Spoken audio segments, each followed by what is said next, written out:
Hello, I'm back. We like to hang a bright sign over our lives that reads, home, family, safety. But peel back that thin veneer and you will find corridors where shadows breed and rot. Tonight we will walk those halls, torch in hand, and watch the masks fall. Behind nursery smiles and dinner table laughter live things that do not belong to kindness. Demons in human skin, mouths that smile while their hands sharpen knives. These are not strangers from dark alleys. They live under the same roof, eat at the same table, and kiss the same foreheads that they betray. Listen close. The crimes I tell you are not accidents of fate.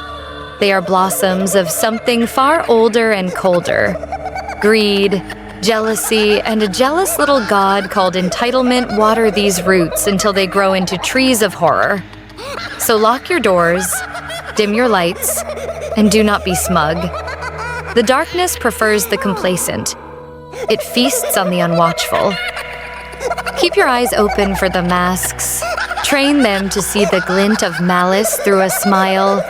So hit like, share, and subscribe, or you might be the next morning's headline. A father is meant to be a shield, the first wall between his children and the world's cruelty. But sometimes that wall is hollow, infested with shadows. And when it collapses, it buries the very souls it was meant to protect. But in this story, something twisted and absurd took place. A demon's soul was reborn in an instant, slipping into his body and turning him into the wielder of a death note. The same hands that once cradled his sons now showed no hesitation in etching their names onto that cursed book. 3 sons, doomed not by fate, but by the ink of their own father's hand. What really happened that night? Let's unearth the truth together. In an act of just incomprehensible cruelty, the father that stands before you lined up his 3 young boys, and he executed them in his own home with a rifle. This father murdered his 3 sons in their home in Ohio. Just last Thursday on June 15th at 4:15 p.m., a woman called police screaming and telling them that her babies had just been shot. Just a few minutes later, police received another call from a man who was walking by the home and said that a girl had run up to him and told him that her father was killing everyone. On this day, 32-year-old Chad Doerman lined his 3 sons in his backyard and executed them one by one. These beautiful kids were ages 3, 4, and 7, and apparently one of them had tried to run away and their father ran after him, dragged him back to the backyard, and took his life. The mother of the 3 boys was shot in the hand while she tried to protect them, but she did survive. Chad confessed that he planned this out for several months, but the weird thing is that he changed his profile picture to his sons on Facebook, and he also uploaded a photo with them only a few days earlier. Chad has been charged with aggravated murder and his bond has been set to $20 million. the bullets didn't just pierce flesh, they ripped apart the very meaning of fatherhood. A mother, desperate to shield her children, was left with a hole in her hand, yet by some miracle, she's still breathing. A daughter's screams split the sky as she ran for help, her voice carrying the horror no words could ever hold. And at the center of it all stood him. Not a man, but a demon, empty-eyed, firing again and again at his own blood without a shred of remorse. What kind of heart beats in a chest that can unload round after round into its own children?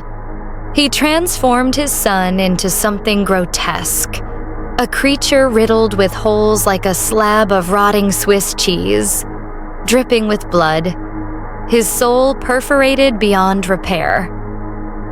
If time could turn back, would he commit the same act again? We don't know, and we will never know. That truth will remain buried in darkness, just like the way he disguised his false love for decades. Has the story you just heard made you question this world yet? That's the rule of life. Nothing truly doesn't exist. You just haven't seen it yet. And if you want to see, there's only one way.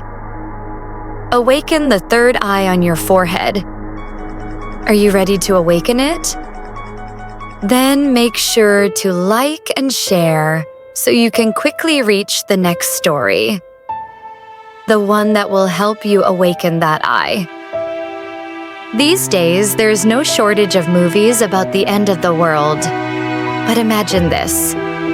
You're walking home from school when the mountain near your house begins to crumble, and massive boulders are about to crash down on your tiny body. If you survive, that's a miracle. But if you don't, the answer is simple. You'll be crushed to death. The victim in the next story I'm about to tell you faced the apocalypse of his own life. He was pinned down, gasping for air. But what's truly horrifying is that he couldn't escape. Why couldn't a boy with such quick feet outrun death? The answer will come in. Breaking news, a 340-pound mother sat on her 10-year-old child until he was deceased. The mother sat on her son outside of her home in what she said was a bid to stop him from, quote, acting up. This was all caught on Ring doorbell footage. They said the mother was on top of the child for at least 5 minutes. The 48-year-old woman was the adoptive mother of the 10-year-old child. The 10-year-old child, who only weighed 90 pounds, could be heard screaming while the mother tried to call the, quote, caseworker. According to documents, he eventually stopped moving. At one point, she even asked the child was he faking it and saw his eyelids were pale. When authorities arrived, the child was no longer breathing and did not have a pulse. The 10-year-old was airlifted to South Bend Hospital, where he was pronounced deceased 2 days later. The suspect told another child in the home that she was supervising at the time, quote, I was laying on him and he was acting bad. That other child phoned 911. His cause and manner of death was ruled homicide as a result of mechanical asphyxia. Before this occurred, the 10-year-old went to his neighbor's house and pleaded with them to adopt him because he said his parents would hit him in the face. However, the neighbors said they did not see any visible injuries. The mother was arrested on Saturday and faces up to 6 years in prison if convicted. She pressed down on her own son. Was she still human at that moment? The answer feels like a resounding no. That day, she became a demon from hell, turning her body into a colossal slab of stone and suddenly crushing the fragile frame of an innocent soul. Imagine you're a tiny bird. Could you survive a mountain collapsing on you, tearing your flesh, snapping your bones? The answer is obvious. You could not. Yet on that doomsday, the boy endured exactly that. He watched the monstrous shadow loom over him, and then slipped silently into death as the demon above him found its twisted pleasure. Every scream became meaningless beneath the crushing weight of 340 pounds. It's impossible to fathom the despair of that little angel, suffocating in the hellish darkness his own mother had unleashed. Life spins on, and one day the memory of that small angel's suffering may fade. But trust me, whether we forget or deliberately look away, demons still linger in the dark, gnawing at the flesh of the innocent to survive. Make sure you've liked and shared this video as I warned before. Because who knows, that unlucky soul might be closer to you than you think. The next story I bring you will be even more gruesome. So suffocating, it may feel like the air has been stolen from your lungs. So breathe deeply now and steady yourself. I won't take responsibility if you faint before I finish the story. The next story will begin in... Oh, please wake up, baby! Please! A mother in Texas killed her 4-year-old daughter because she refused to divorce. Put it in the trunk of the car because she was jealous of this happy little girl. At 9 a.m. on Monday, 25-year-old Stacy Parsons walked into the police station and told the police that she had killed her 4-year-old daughter, Victoria Wyatt. The police rushed to her home immediately and they found Victoria in the trunk of a car. No breathing, there are traumas on both the head and the chest. Stacy's husband, Gary Wyatt, told the police that he told Stacy on Sunday night that he wanted a divorce and they had a fierce quarrel over it. When he woke up the next morning, Stacy and her daughter were no longer there. He thought they had gone to kindergarten, but when Stacy came home alone, they knew something was wrong. When they tried to talk to her, she just said, "If I were you, I wouldn't be in that car." The family immediately ran towards the car and they found Victoria in the trunk. They wrapped her in a garbage bag and tried to save her, but failed. Stacy told the police, "I would rather spend the rest of my life in prison with Victoria than endure Gary." Finally, Stacy was charged with murder and sentenced to life imprisonment without parole. But was this really fair to the young Victoria? Oh my gosh. She killed her own child and coldly stuffed the body into the trunk of the car, turning it into a mobile morgue.